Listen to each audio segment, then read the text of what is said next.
Halo semuanya, perkenalkan saya Tiara Sri Anggraini dari Niaga A 2020. Kali ini saya akan menganalisis perusahaan Adidas. Ya, siapa yang nggak tahu perusahaan yang menawarkan berbagai macam sportswear. Adidas adalah perusahaan multinasional Jerman yang didirikan dan berkantor pusat di Jerman. Adidas berhasil mencatat sejarah sukses dalam setiap produk sepatu, pakaian, dan aksesori mereka. Brand ini adalah produsen pakaian olahraga terbesar di Eropa dan terbesar kedua di dunia. Adidas didirikan oleh Adolf Adi Dassler, adik kandung dari Rudolf Dassler yang merupakan pendiri dari brand Puma. Produk yang diproduksi Adidas ada sepatu sport, celana sport, kaos kaki, topi, tas, kacamata, sarung tangan, dan masih banyak lagi. Adidas adalah pemimpin terkenal di dunia dalam industri barang olahraga. Mereka mengembangkan beberapa produk untuk konsumen yang sadar dengan kesehatan.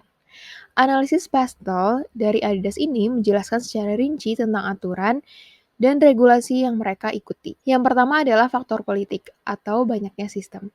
Memasok, mengirimkan, dan mendistribusikan produk Adidas ke seluruh dunia, ini mengharuskan mereka untuk memperluas rantai pasokan internasional dan mengikuti prosedur politik saat menjual produk secara online. Perusahaan juga menggunakan kekuatan politik sebagai metode intervensi produk palsu. Selain itu, Adidas juga harus mengikuti Undang-Undang Perjanjian Perdagangan Internasional, Keamanan Produk, dan Tenaga Kerja. Selanjutnya adalah faktor ekonomi, yaitu masalah pemalsuan. Adidas memproduksi produk di Cina karena padat karya dengan biaya pembuatan yang rendah. Apalagi dibandingkan dengan negara-negara Amerika Utara, Adidas harus bermain cerdas dengan harga bahan. Namun, mereka menghadapi tantangan terus-menerus saat mengimpor atau mengekspor barang, dan maraknya produk palsu yang meredam penjualan Adidas itu sendiri. Selanjutnya adalah faktor sosial, yaitu pembeli yang sadar dengan kesehatan. Kelompok fokus inti Adidas adalah pembeli yang sadar akan kesehatan yang menyukai olahraga. Selanjutnya adalah faktor teknologi, yaitu peluang pakaian olahraga yang cerdas. Adidas mendukung penjualan online melalui situs web dan dengan media sosial. Sekarang Adidas sedang mempelajari industri smart sportswear. Selanjutnya adalah faktor hukum atau paten. Adidas memiliki kepemilikan kekayaan intelektual dan sistem IP. Mereka juga memiliki paten desain. Paten yang berfungsi sebagai perlindungan hukum untuk mengakhiri bisnis palsu. Selanjutnya adalah faktor lingkungan. Adidas mengurangi dampak lingkungan. Ini adalah tugas mereka untuk memantau zat berbahaya dan menghilangkannya. Ini mungkin mengapa mereka menawarkan bahan-bahan alami dalam produk Adidas itu sendiri. Adidas mengikuti praktik bisnis yang etis dengan berkomitmen untuk memastikan pasokan mengikuti peraturan di setiap negara tempat produk mereka diproduksi. Selanjutnya saya akan membahas analisis cash flow dari Adidas. Yang pertama, operating activities dapat dilihat bahwa terjadi kenaikan dari tahun 2020 ke 2021 dari 1.486 juta US dollar menjadi 3.192 juta US dollar.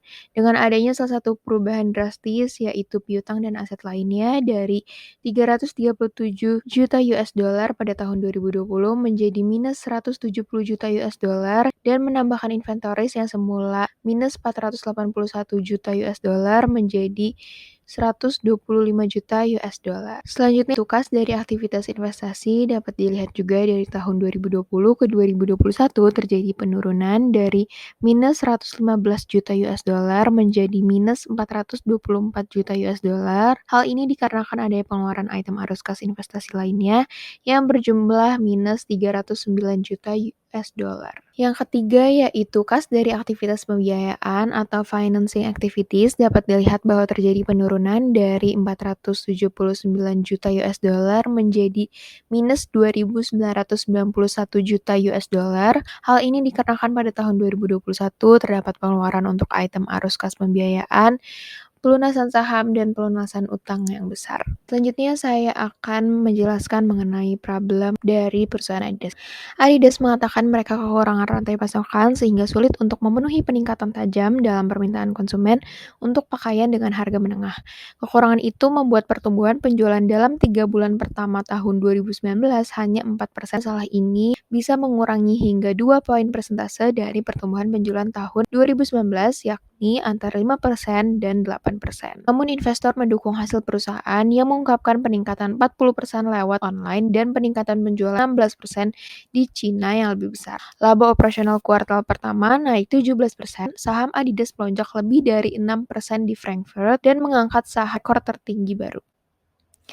Adidas meluncurkan strategi turnaround pada akhir 2016 dan berjanji untuk fokus penjualan online di Cina dan Amerika Utara. Hasilnya, lewat strategi ini, penjualan lewat online atau e-commerce telah membuahkan hasil. Penjualan juga meningkat di Amerika Utara, di mana perusahaan mencuri pangsa pasar dari Nike dan Under Armour. Adidas telah mendaftarkan atlet dan selebritas sebagai duta besar merek di Amerika. Selanjutnya, tentang tantangan dari Adidas.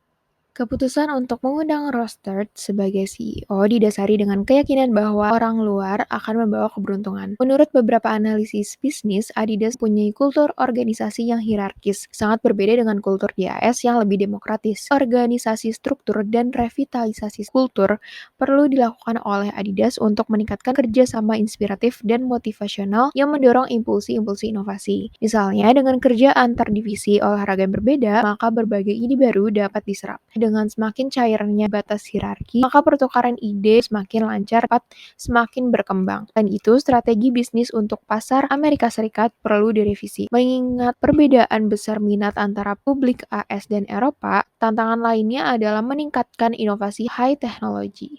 CEO lama, Herbert Hainer, dikenal dengan gaya kepemimpinan yang mengakar kepada tradisi dan standar yang dipertahankan Adidas. Dalam konteks kebutuhan terkini, Adidas memerlukan pendobrak, bukan pemegang tradisi-tradisi lama yang kurang agresif. Selanjutnya, hambatan yang dimiliki oleh Adidas adalah yang pertama, persaingan yang ketat. Dan selanjutnya, proses akuisisi Adidas dan Reebok yang belum sempurna. Perlawanan ketat dari Nike dalam bidang footwear. Munculnya new entrants yang berpotensi untuk mengalahkan brand Adidas itu sendiri. Dan yang terakhir adalah turunnya peminat dan popularitas dari olahraga golf di Amerika yang menghambat penjualan dari Adidas. Selanjutnya, saya akan menjelaskan mengenai strategi dari penjualan Adidas. Beberapa Adidas Store di Indonesia terletak di Jakarta, Surabaya, Bandung, Bali, dan beberapa wilayah di luar Jakarta. Kota-kota ini bisa dibilang adalah kota metropolitan yang menjadi tempat berkumpulan masyarakat di daerah sekitar dari masing-masing kota. Misalnya aja Adidas Store di Jakarta, mewakili daerah-daerah sekitarnya seperti Bogor, Tangerang, Bekasi, dan lain-lain. Sedangkan untuk Adidas Store di Surabaya, mewakili kota-kota lain di Jawa Timur, seperti Malang, Madiun, Kediri, Sidoarjo, Jember, dan sebagainya. Sedangkan Adidas Store Bali tentu karena Bali merupakan kota wisata popularitasnya sudah mendunia. Namun, poin penting adalah bahwa dari beberapa kota ini memiliki klub-klub sepak bola papan atas di Indonesia seperti Persija, Persib, Arema, Persibaya, Persik, dan lain sebagainya. Yang mana situasi ini mendukung animo masyarakat terhadap produk-produk perlengkapan olahraga khususnya dari apparel Adidas itu sendiri. Penjualan produk-produk Adidas tidak selalu bisa ditemui di setiap toko. Adidas memiliki outlet eksklusif sendiri yang hanya menjual produk Adidas dan Reebok. Selain di outlet Adidas sendiri, produk-produknya juga terdapat pada multi-brand outlet seperti Sportstation. Berbagai cara dilakukan oleh perusahaan Adidas dalam mempromosikan produk-produknya.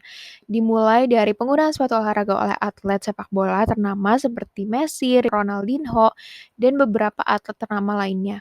Selain itu, dengan menjadi sponsorship tim sepak bola terkenal, mengontrak atlet-atlet olahraga terkenal untuk menjadi brand ambassador juga menjadi strategi dari Adidas itu sendiri. Selanjutnya adalah dampak dan manfaat yang dirasakan oleh Adidas setelah menjalankan strategi yang sudah dijelaskan sebelumnya adalah yang pertama dapat mempertahankan pelanggan setia dengan kalangan menengah ke atas. Yang kedua dapat meningkatkan dan mempertahankan kualitas seluruh produknya, dan yang terakhir dapat mempertahankan posisi produsen olahraga terbesar kedua. Dan sesuai dengan berita dari Kompas, di sini dijelaskan bahwa Adidas raup pendapatan mencapai 86 triliun selama kuartal 2 tahun 2021.